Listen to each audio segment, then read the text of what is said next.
వైజాగ్ వాళ్ళు కొన్నారండి. అది వాళ్ళకు వద్దన్న తర్వాత వాళ్ళతో కాన్ఫిడెన్స్ పెట్టించి మీకు ఈ కార్ గురించి వాళ్ళు చూసారు. చూసి మీరు 2 days లో నాకు ఏ విషయం చెప్తా అన్నారు.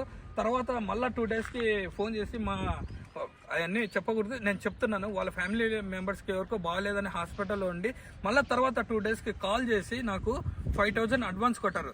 సార్ నేను చెప్పాను, మీకు వెహికల్ నచ్చలేదా మీ అడ్వాన్స్ కూడా రిటర్న్ అట్లే చేసేస్తాను, సింగిల్ 1 రూపీ కూడా నేను పట్టుకోను, ఓనర్తో నేను మాట్లాడుకున్నా, రండి అన్న.